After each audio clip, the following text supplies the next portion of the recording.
Ano ang top 3 utos ng mga jowa nyo or asawa nyo at talagang sinusunod nyo? Top 3. Sana umabot ng 3. Yung sinunod. Siyempre, yung wag mang babae. Yan. Sinusunod natin yan. Pangalawa, ano ba? Sa akin, hindi ko na maisip kung ano yung pangalawa at pangatlo eh. Kasi kami ang conjugal sa amin ni Kim, yung yung moral values na itataguyod namin bilang especially kakasal na kami, bubuo ng pamilya.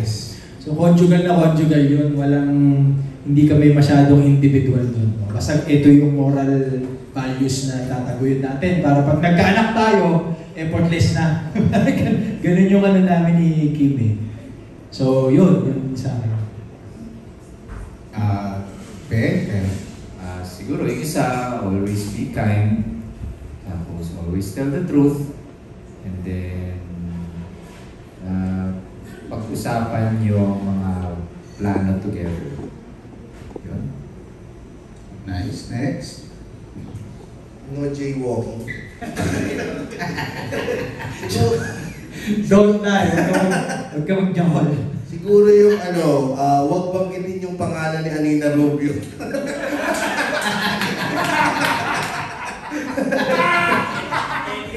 Sabihin ko, Paki-explain, Jay. Bakit? Huwag nga.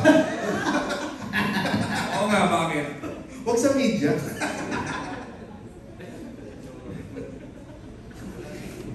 James? Ano ba? Siyempre, huwag magbabago.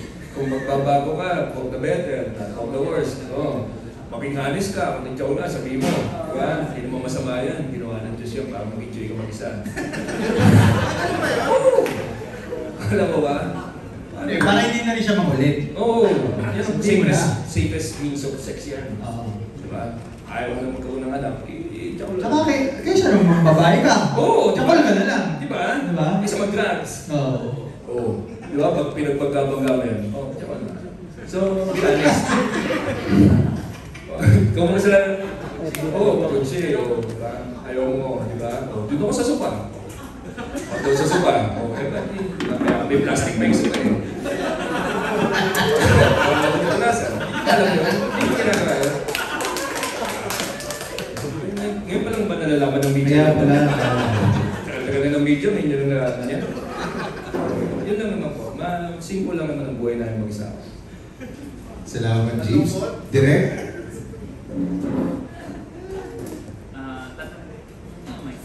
Tatlo, no? Iangat ang toilet seat pagka iuwi.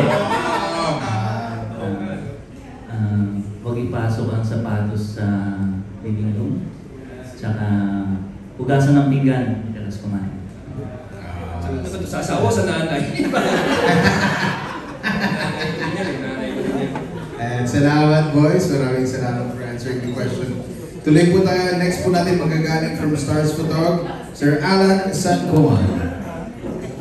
Hello po. Dito pa lang na-enjoy na kami. Paano tayo movie dito? Yes. So, yung first question ko kay James sa kay JD, bukod sa napapanood namin kayo nasa MTRCB, top at top boy, di ba? Ay, asawa niya, no? I love you, Annie. Tanong ko lang po, saan mas challenging na magpatawa as a stand-up comedian or dito sa movie? First movie niyo po ba ito? Hindi naman po. May mga cameo roles naman kami sa iba't ibang mga pelikula, mga Candy Life, basta comedy. Minsan makikita nyo kami. Mga commercials din po. Nandun din kami sa mga commercial. Ano yung latest commercial? Hindi, ako kung hindi niyo po naaalala, ako po yung sinabihan ni Sue Ramirez ng bakit ka na malungkot ka pa. Sinabi ng pastor, para sa akin daw ito naging role na yun. Kaya hindi na ako Tsaka nasa Squid Game ka. Oo nga, nasa season po ako. Yung nanay ko po, kasama ko po yung nanay. Diba? Kung napanood niyo yung Squid Game, di ba? Nag-flashback bigla yung itsura. Yun nga, dahil nga sa tiwala nila Direk Maris, nag-aaral kami ng project, which is very grateful kasi mahirap mabuhay sa komedya, dahil lalo na may pamilya kami, pinapaaral ka. So ito ay napakasaya.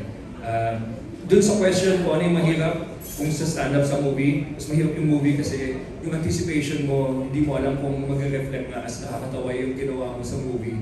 So kailangan mo siya antayin, tapos kailangan mo siya panoorin with the audience dun sa sinehan. Doon mo pala malalaman. Sa comedy, like yung sinabi ni James kanina, pag nasa stage kami, pag bumitaw kami, doon namin malalaman namin agad-agad kung nakakatawa o hindi.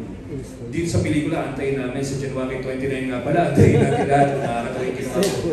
Diba? Pero yun yung difference. At yun yung maganda sa stand-up. Balam na namin kung ano yung hindi maganda, kung ano yung hindi uulitin, tapos babalikan mo ulit the following day.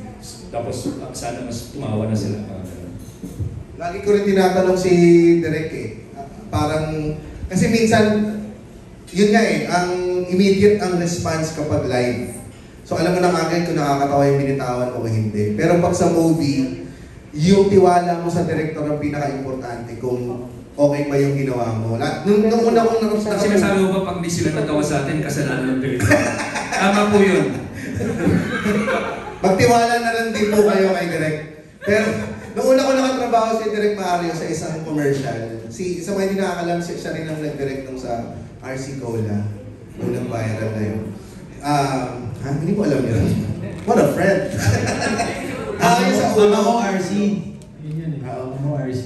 Tinanong ko si Direk noon na pag sinabi mo bang good yung take, okay na talaga yun? Okay na. Kasi minsan hindi ka fulfilled dun sa ginawa mong acting.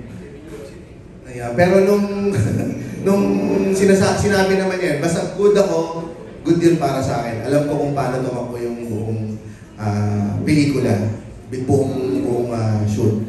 So, doon kami bumabangko as first na, pero ito yung first major role namin sa pelikula. Kaya doon kami talaga bumabangko sa tiwala kay Direk Marius. Thank you, James and Jimmy. Yung last question mo for Pepe. Tanong ko lang, sabi kasi kanina, di ba, yung paano yung transition mo from God to devil. Ngayon naman, ano yung mas challenging na naroon na ginumpalan mo? Yung maging si Lods o maging si Satan dito sa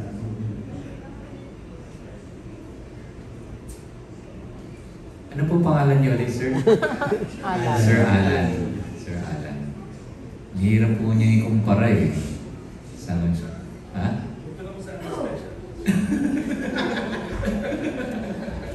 Sa physicality, mas mahirap po yung demonyo.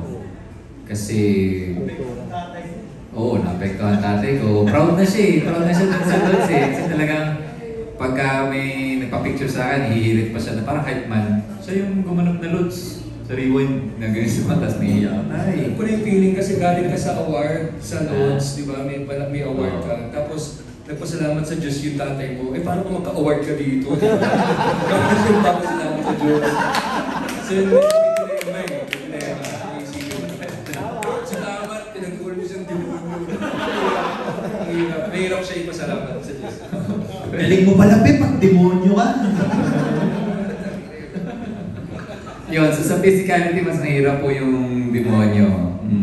Pagdating naman po dun sa, kasi ang instruction po sa script pa lang sa rewind, ang importante ay yung subtlety daw. Dito naman, over the top. Well, actually, minsan sumusobra, pinapababa ni Marius. Pero ano po, yun yung main difference niya. So sa physicality, definitely yung demonyo. Pagdating naman po dun sa mga tiny details, yung si Lods. Pero yung kumpara siya na in general, mahirap po. Yun. Thank you, congratulations. You're welcome, Sir Alan. Thank you, Sir Alan. Maraming salamat po. Tuloy po tayo sa ating next question from Philippine star, Ms. Dalian Carvajal. Hi. Hello, my friend. Happy New Year, friend. Welcome back. Thank you. Meron pa parang amoy Paris pa. Nagkausap na tayo. Oo. My question ko sa'yo is, how religious are you in real life? Tsaka paano na-apektuhan yung faith mo, na-strengthen ba, or will you question some of your beliefs after doing this movie? Gandang tanong. Thank you. Favorite yung mga tanong ko rin eh.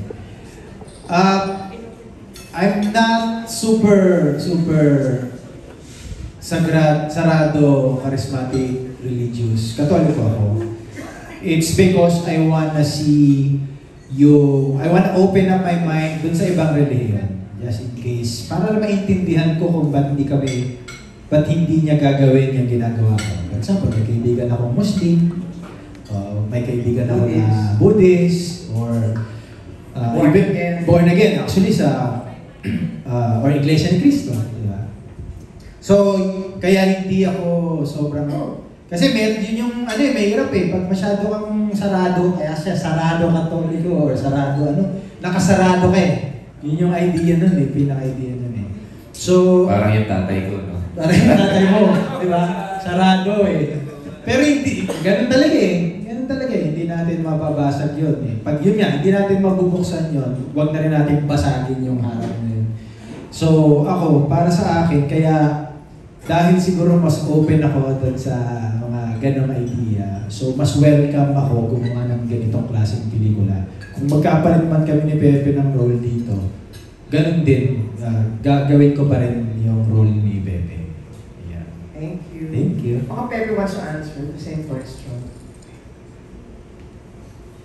Pwede pong pakiulit yung buo. How religious are you, and how did playing Satan affect your religious belief? Okay. Kasi yung parents ko po mga activists, kaya po lumaki kami na mas leaning toward spiritual kaysa religious. Yung mother ko po, nung teenager ako, meron po kami family prayer regularly, na there was a time, dahil peace worker siya, she works with different religions, we read both the Bible and the Quran. And we see the similarities and we honor the similarities. Yun po. Kasi we strive for unity as a peace worker. Kaya pagdating sa religion, we also strive for that. Yun po. Diversity. Yes. Gusto ko lang share yung sa mga moments, di ba nag-play siya ng demonyo and then meron silang interaction ng three. Even, ewan ko kung maalala ito ni Gerald, pero may mga times na habang nag-aantay kami ng call to shoot, may mga lines na pag-uusapan namin na i-discuss na bakit ito sinabi, ano yung ibig sabihin nito para sa'yo. So, may discussion siya amongst the cast, yung mga lines, yung hinahan nilang dalawa. Like anong line? Ay, hindi mo pwede sabihin. Si Derek lang ang spoiler today. Pero there are some lines that I hope, ako personally, na yung mga audience will also discuss amongst themselves. Kasi ang ganda rin yung pag-usapan. It helps with your belief also. I will spark discussion. Oo, so may mga ganun siya na ako na-appreciate ko as someone that is also finding yung kung saan ang path ng religion ko and yung relationship ko with God. So it helps kasi when you hear yung mga story ng iba, saan sila nagagaling, sa mga isang linya lang.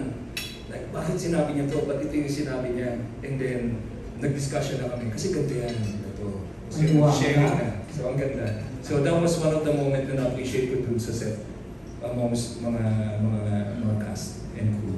For GB and James, nakakaaliw kayo para kayong the next Jokoy. So what do you think of Jokoy's success? Or do you intend to follow his path? Yan. Maganda to kasi walang kwento to eh. Napakagandang topic niyan. Pag sila tatanungin natin. Thank you for the questions. I mean, Jokoy's success, we will always celebrate Jokoy's success as he always represents the Filipino culture.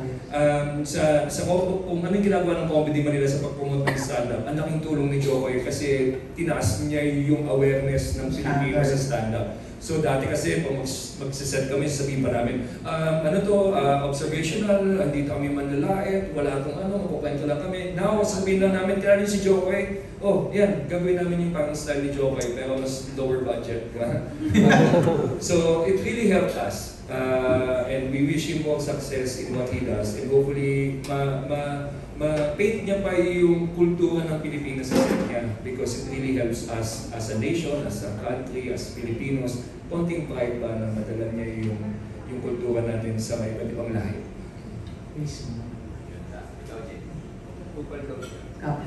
Baka may sabi ako eh. Hindi, sana lang kay Jokoy. Kung nanonood ka man, Jokoy, no?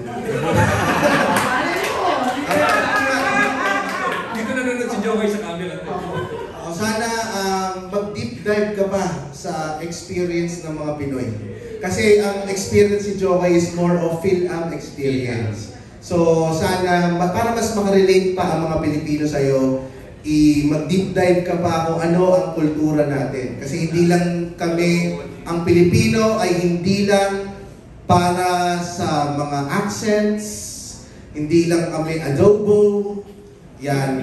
Mas marami pang, mas malalim pa ang Pilipino para sa iyo. Kaya sa mga gustong makaranas ng ganitong klase ng stand-up comedy, mapa-political man, mapa-religious man, lahat ng klase ng tungkol sa Pilipinas, manood po kayo ng mga local comedians ng Comedy Manila. Dahil dyan kayo mas makaka-relate. Kasi yung mga rice na ganito lang klase, yung mga lumang-luma na yan. Naka-rice cooker na tayo. Oo, naka-rice cooker na yan. Parang mas, yung kunyari, mga hinaing natin sa gobyerno, na wala naman kaming ganong hinaing, ha?